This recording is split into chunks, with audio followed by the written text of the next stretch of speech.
Hi, welcome back to the Single Man Chef. And as promised, we skipped a step. I poured the tomatoes in. The onions got nice and translucent along with the addition of the garlic. And now, on medium-high heat, this is what we've got. A nice sort of broken down, burbling mass of tomato and onion with a bit of garlic in it and some olive oil. Okay? So now it's time to put our noodles in there and finish the cooking. Noodles have settled down. They're still a little on the dry side, which is what we want. Ooh. Nice and buttery. By the way, you can use butter if you want to finish them. But I figure olive oil is a little more in line with the Italian way of doing things and with current tastes. Everybody these days is lactose intolerant, so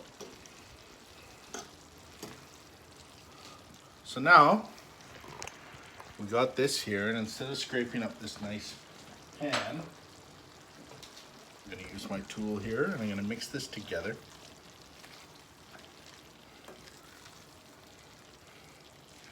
And I don't want to spend a long time now cooking this. I've turned the heat down, right, from medium high to medium low. Because again, I want to try and avoid overcooking.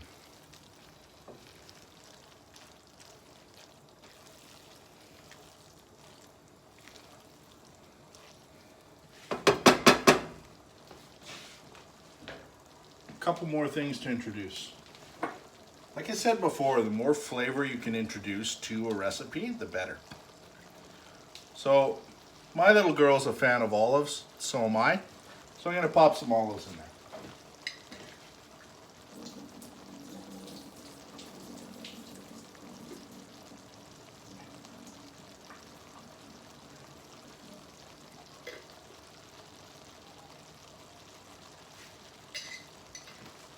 Tinned olives tend to come with a lot of liquid, so you want to drain some of that off first.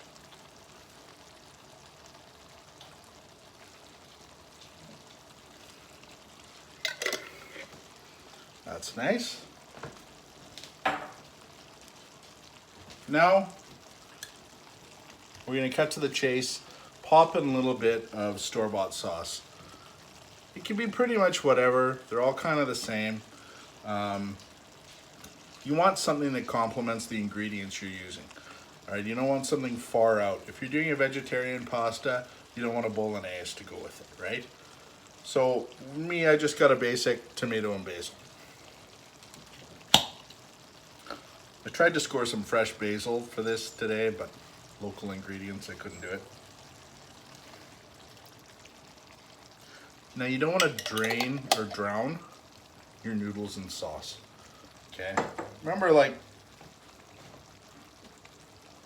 before they came to America, the Italians viewed the pasta as the main course, right?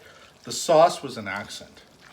It was only after arriving in America that the Italians began to view sauce as being something that it was so accessible and was so cheap that you could have big, huge meatballs on your pasta, that the pasta almost became an afterthought, which is unfortunate because much like ramen, good pasta is a thing of beauty. Even if it's store-bought, you can still cook it really well to the point where you really appreciate it. And if you doubt that, just watch the way kids eat spaghetti. Half the time they just want the noodles, they don't want the rest of it.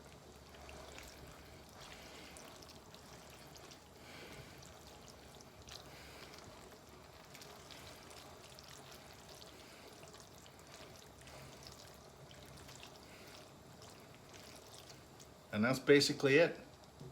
Really simple, really quick, not very expensive at all.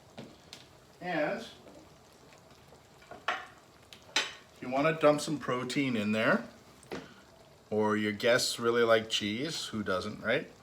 Then you can chop up some, I prefer feta, but more traditionalist people would chop up some Gran Padano or something like that, an Italian cheese in it. But you can always dump some cheese in there while it's cooking. That gives the sauce more texture, helps it stick together and stick to the noodles more. But I'm gonna avoid this step because I know there's somebody lactose intolerant who's gonna be eating this, so I'll leave it as a garnish, okay? So that's it. The first thing we're cooking, spaghetti. Very simple. Now you actually know how to do spaghetti. It's not just heat up the noodles until they're soft and then dump a can of sauce on them. So now we've done that. The next thing we're gonna do is steak. Stay tuned.